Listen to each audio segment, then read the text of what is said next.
So now let's look at what happens when the angle at C, in other words, the angle ACB in our original triangle is obtuse.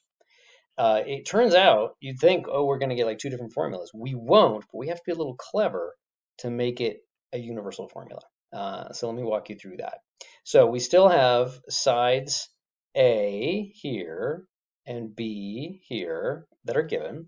The angle C, or in other words, angle ACB, to be a little more precise, is given, and it happens to be obtuse. We're still going to drop an altitude. So we've seen some examples where that's still the crucial skill, and it just ends up dropping to a foot that's outside the triangle. So when you drop an altitude, you're really dropping to the line that includes the opposite side, and it might not actually hit the opposite side. So if this is like some actual physical object, like this is some overhanging cliff, the height, your height up here, if this is ground level, it is just the straight line distance down to the ground, even if that's past this overhang. So let's call the foot D, just like before. And it's the diagram looks a little different, but X, Y, and H have exactly the same meaning as before. H is the altitude. X is still the distance from C to the foot. That's what it was before. It happens to be going left, but it's still the same thing. So it's going to play the same role. Y is still the distance from B to the foot, D. Now that happens to be bigger than A. It was definitely smaller than A in the acute case. That's not going to be a huge big deal, but it will create one of the subtleties. Okay. Okay, so what do we got? Let's, again, kind of work backwards.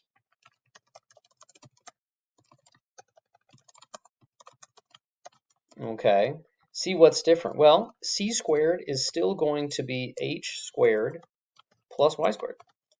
This is a right triangle. ADB is still a right triangle, just like we had before. So that's true. Okay. And this is one of the things that's different. What is Y? It was A minus X. Now they line up differently. So Y is the biggest of the three. It is A plus X because we're putting them together and it's not doubling back. So that is a little bit of a change. And you might think, again, well, how is that not going to give us a different formula? But watch out. It's going to be compensated by another change. Okay. Okay, so let's put that in. C squared equals H squared plus A plus X all squared. So that's H squared plus A squared plus 2AX plus X squared. Okay, so far so good. All right. Now we're going to do the same thing.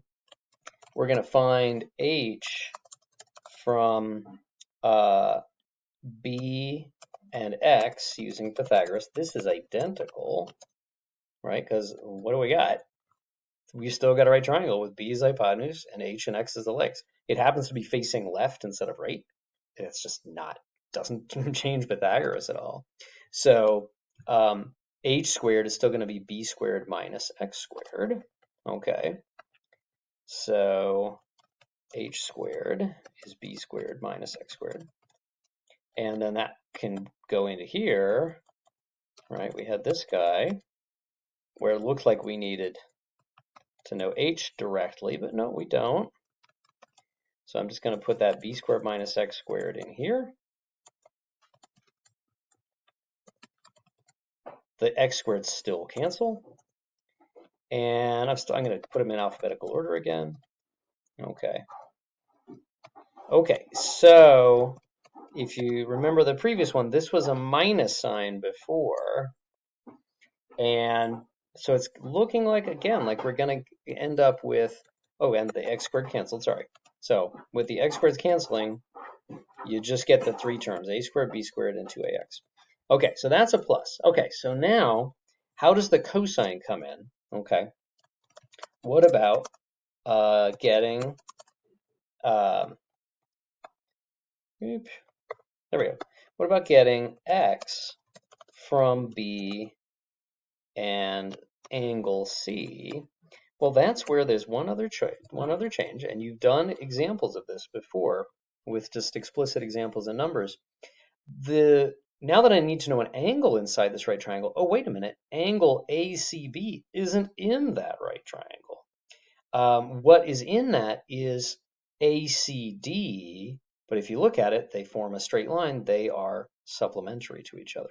So let me just, as a shorthand, let me call ACD, the one we're really going to use in the right triangle, let me call that like C prime.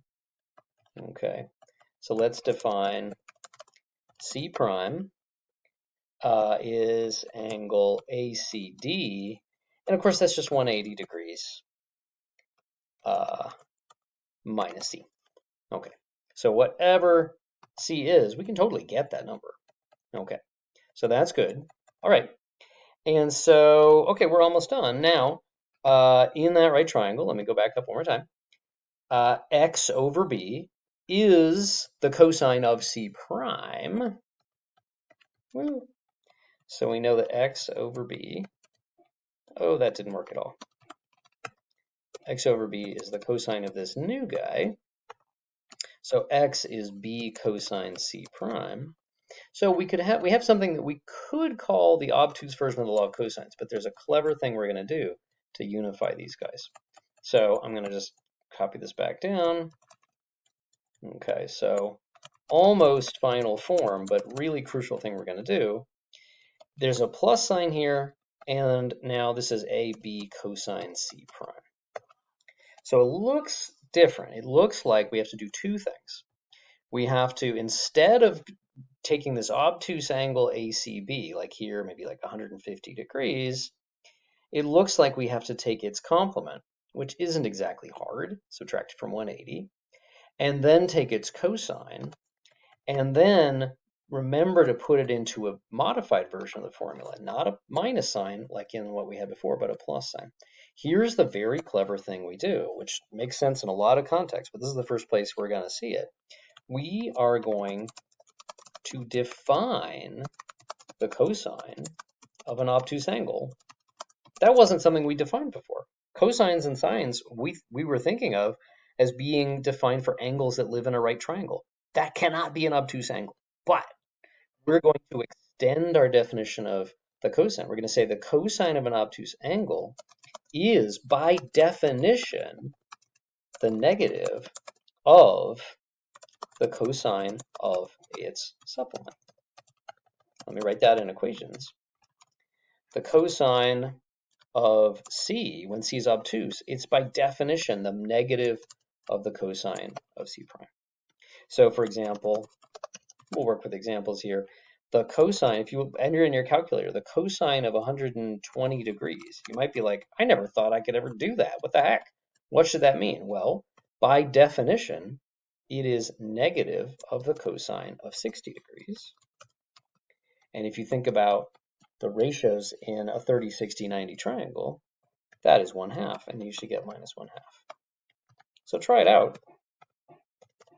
Well, I'll show you my computer, when it calculates it numerically, it gives me 0.5. Evaluate numerically, minus 0.5. So cosines and sines actually are defined for any angle you can imagine, even angles that are bigger than 360. We'll save that for next year, probably. We usually do. But this is a place where we at least need to extend it to up to 180.